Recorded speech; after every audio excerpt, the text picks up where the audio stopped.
And I'm not going to read the whole thing, but I will read just a couple of verses from it here and there.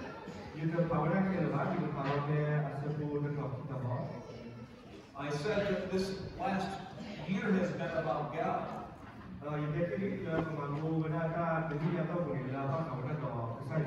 Psalm 19:1 says this.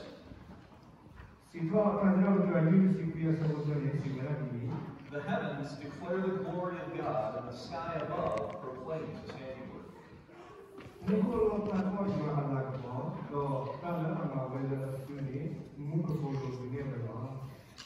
We can see the fingerprints of God in the world that's around us.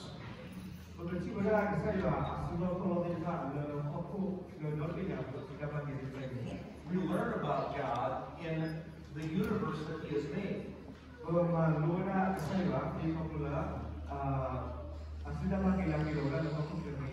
In it, we see that He is great and powerful.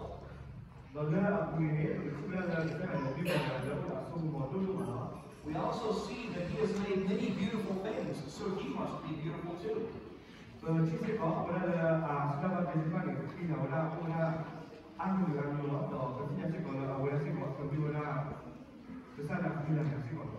Psalm 19 verse 7 says something else about God.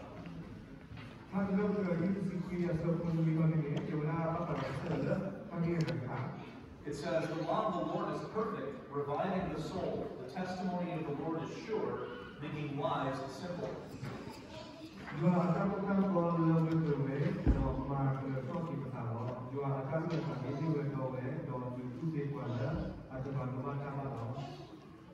We need God to reveal Himself to us so that we can learn how to be with Him.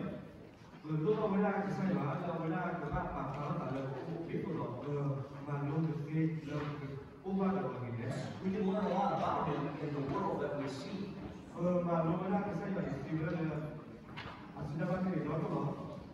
But we need more than just that general knowledge to learn how to be right with Him.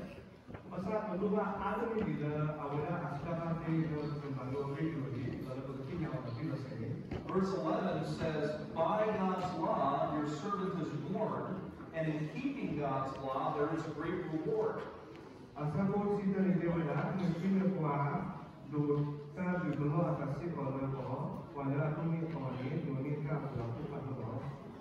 Verse 12 goes on to say, to ask a question.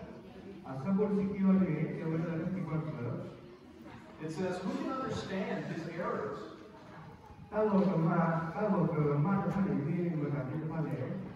In writing this, David is basically saying, he's admitting something.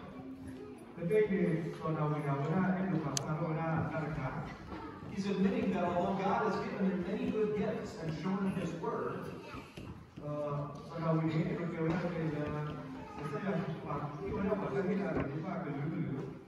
that he still sins. He still doesn't deserve to be with God.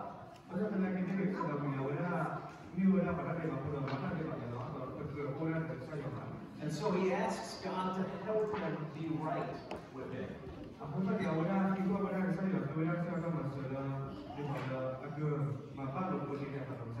In verse 14, he prays a simple prayer.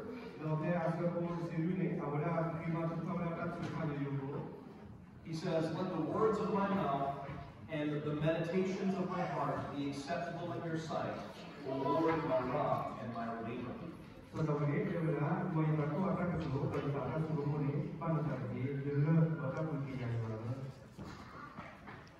We need to talk to God about our sin, and then as we talk to Him, He can help us deal with our sin.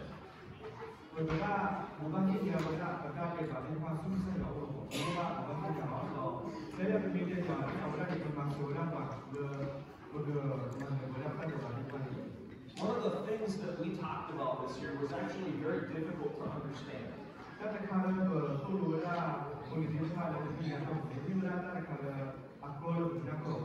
We talked about God as the Trinity.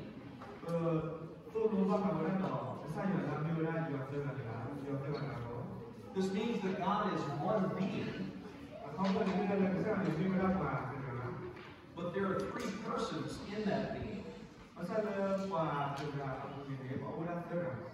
We have God the Father, God the Son, and God the Holy Spirit. I would like to talk for just one more minute about God the Son. In the passage that we looked at, we saw that David understood that he had sin in his life and that he needed to deal with it.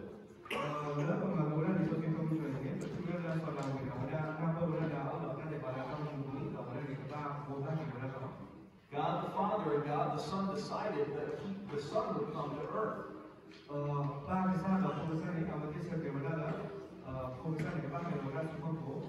And that he would live like you and I do. The Bible tells us that Jesus spent most of his adult life as a carpenter.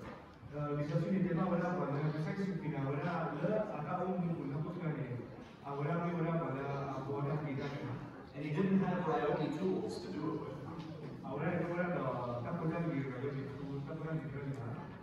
Additionally, most carpenters in that day were masons. They worked with stone to build their houses.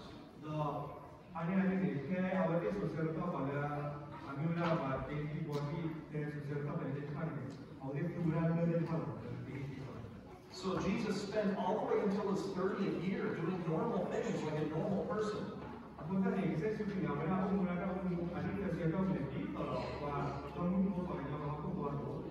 But at least one thing about him wasn't normal.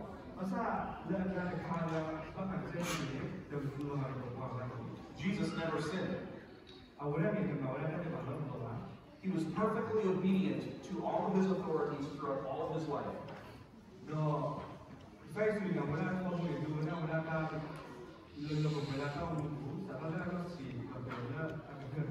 Most importantly, he obeyed all of God's law like you and I never could.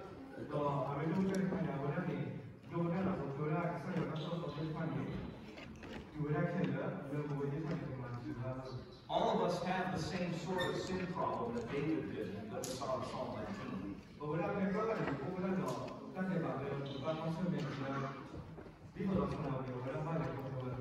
It's an enemy that we can't face, that we can't fight, that we cannot defeat.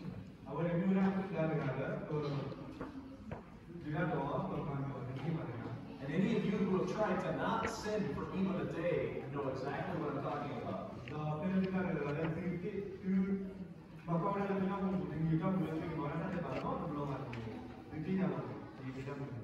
Jesus came and lived the sinless life that we couldn't do.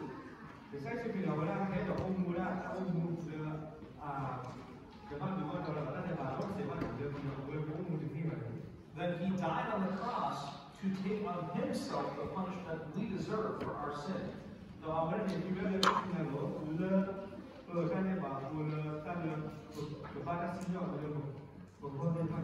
And he holds out every person living again.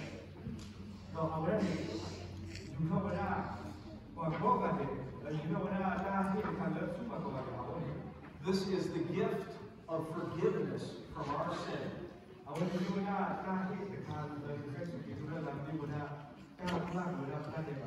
And this is the gift of being given his righteousness.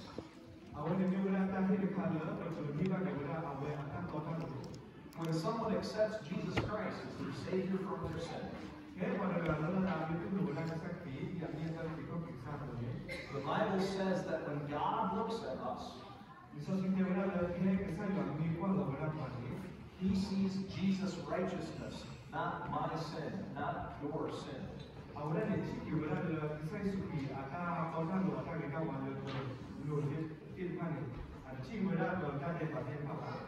This is the most important lesson that we've been teaching your children all year.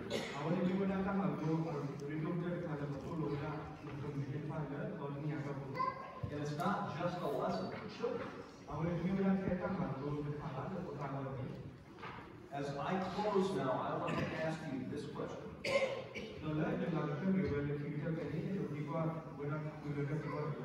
Have you received Jesus' gift of forgiveness and righteousness?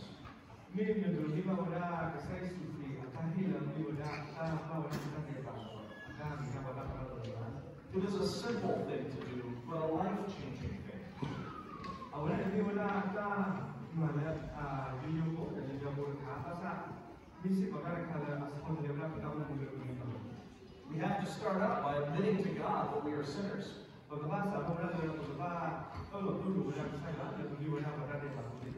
I think all of us have enough self-knowledge to admit that.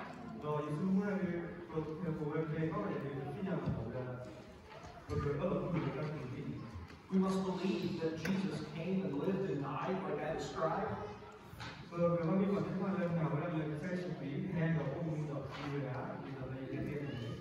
that through his resurrection from the dead, we have hope in a new life with him.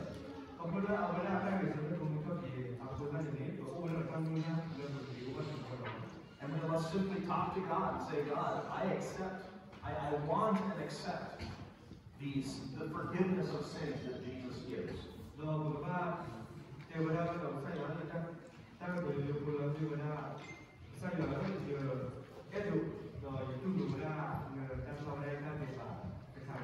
I want you in my life more than anything.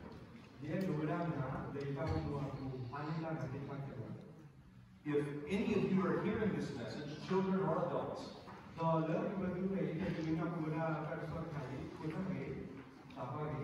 and you would like to talk more about this, please find me afterwards.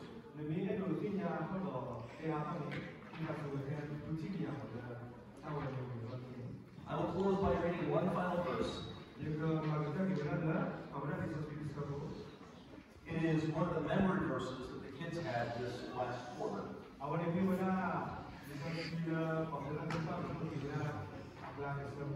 2 Corinthians 13:14. Here Paul blesses the church at Corinth.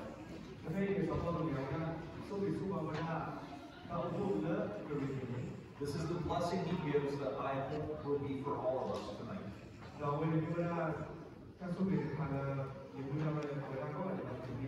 The grace of the Lord Jesus Christ and the love of God and the fellowship of the Holy Spirit be with you all.